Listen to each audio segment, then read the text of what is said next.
Everyone sees the yachts. They are the floating palaces that glide into Monaco and St. Bart's, impossible symbols of a life lived beyond ordinary means. We see the private jets, slicing through the clouds, bypassing the queues and the crowds, a testament to a world where time itself can be bought. And of course, we see the billion-dollar companies, the towering skyscrapers with names that have become part of our daily vocabulary. These are the monuments of modern commerce, the visible peaks of immense financial mountains. But what most people never notice, what remains hidden beneath this dazzling surface of extreme wealth, is something far more powerful. It's the quiet pattern, the underlying architecture behind how billionaires actually build and sustain their fortunes, a blueprint that operates on principles most of us were never taught, because the richest people in the world don't chase money the way most people do. The conventional path tells us to trade our time for a paycheck, to work harder, to run faster on a hamster wheel that rarely changes speed. The ultra-wealthy understand this is a losing game, so instead of chasing dollars, they build systems. They design and construct intricate machines of business, of investment, of logic that make the flow of money not just possible, but inevitable. Take someone like Warren Buffett, the Oracle of Omaha. His story isn't one of frantic, high-risk gambles or chasing the latest tech craze. Buffett didn't become a billionaire by constantly chasing new ideas. He understood that true wealth isn't about finding a lucky lottery ticket. It's about planting an orchard that will bear fruit for decades. Instead, he built a system of disciplined investing, a framework of rules and principles, rigorously applied, that allowed him to identify undervalued assets with mathematical precision. This system, not any single stock pick, is the engine of his wealth. It's a machine that runs on patience, logic, and a deep understanding of value, quietly compounding fortunes while others are distracted by the noise of the market. When you look closely at the world's wealthiest individuals, you begin to see something extraordinary. It's not just luck, or inheritance, or a single brilliant idea. Beneath the surface of their immense success lies a hidden architecture, a set of repeatable processes that they apply with relentless discipline. Take Warren Buffett. His method seems deceptively simple: find strong companies. But what does that truly mean? It means identifying businesses with a durable competitive advantage, a moat that protects them from rivals. These are companies with robust pricing power, loyal customers, and a management team that acts with integrity and intelligence. Then, the crucial step: buy them at the right price. This isn't about timing the market. It's about calculating a company's intrinsic value and waiting patiently for the market to offer it to you at a significant discount, a margin of safety. And once you own a piece of that excellent business, you hold on. You hold them for decades. This is where the real magic happens. While most investors chase the next hot stock, caught in a whirlwind of tips, trends, and quarterly earnings reports, they are playing a losing game. They trade frantically, racking up fees and taxes, driven by fear and greed. Buffett, in stark contrast, lets time and compounding do the heavy lifting. He understands that true wealth isn't built in days or months, but over a lifetime of disciplined ownership, allowing profits to be reinvested and grow upon themselves in an unstoppable, exponential curve. That's the first pattern. Patience beats activity. The most profitable move is often no move at all. Now look at Jeff Bezos. His approach reveals a second, equally powerful pattern. When Amazon started, most people thought it was just an online bookstore. Wall Street analysts and competitors saw a niche retailer with a quirky idea, questioning its path to profitability. But Bezos wasn't trying to sell books. The books were just the entry point, the perfect product to test and refine a much grander vision. He was building infrastructure. He was creating the foundational plumbing for the future of commerce, piece by painstaking piece.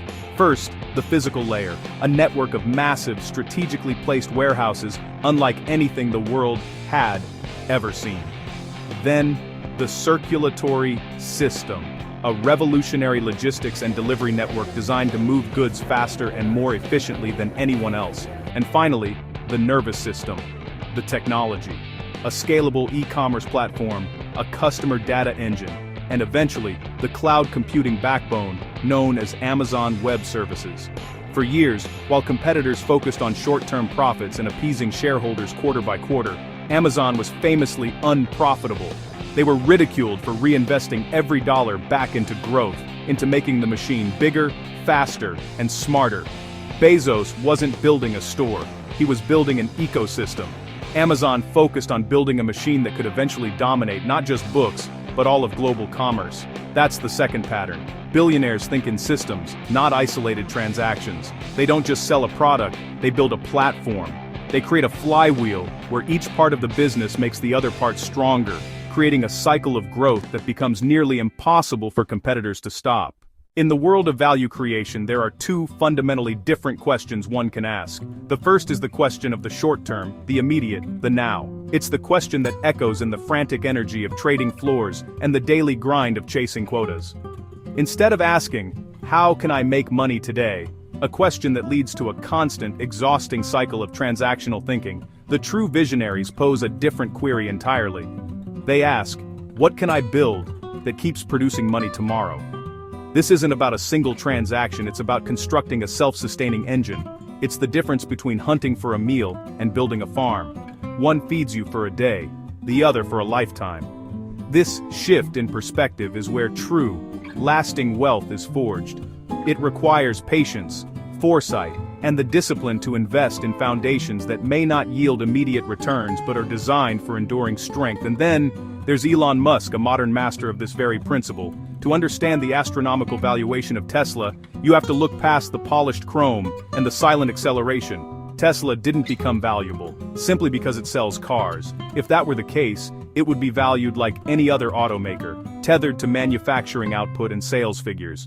It became valuable because Musk positioned it, from the very beginning, as a technology company. More than that, he positioned it as an energy company that happens to make cars as one of its products. The car is the Trojan horse, the beautiful, desirable vessel that carries a much larger, more ambitious system into our lives. First, there are the battery systems. Tesla invested billions in battery technology, not just for their cars, but to solve one of the biggest challenges of the 21st century: energy storage. This expertise allows them to build massive power grids, providing stability to entire regions and creating a revenue stream completely independent of vehicle sales. Then there's the software. Every Tesla is a node in a vast, interconnected network, constantly collecting data and improving itself through over-the-air updates. This creates a powerful feedback loop, enhancing everything from autopilot capabilities to battery efficiency, making the entire fleet smarter every single day. And finally, the energy infrastructure. With solar roofs and home battery storage, Tesla is building a decentralized utility. They aren't just selling you a car, they're offering you energy independence, a complete ecosystem that powers your vehicle, your home, and feeds excess energy back into the grid. The product is only part of the story. It's the visible tip of a colossal iceberg. The system around it, the interlocking network of hardware, software, and energy solutions, is what creates exponential value. Each component makes the others more valuable, creating a flywheel that accelerates growth and builds a moat so wide that competitors can only see the castle from a distance. This is the architecture of modern genius. That's the third pattern. Billionaires design leverage. They create structures where effort produces results at scale. This is the quiet pattern behind almost every billionaire story. It's not luck, it's not even just intelligence, it's systems thinking. Most people trade time for money, but billionaires build machines that multiply their time. That's why their wealth compounds faster than effort ever could. If this sharpened your perspective, subscribe to Mind Ripple for more billionaire stories and lifestyle.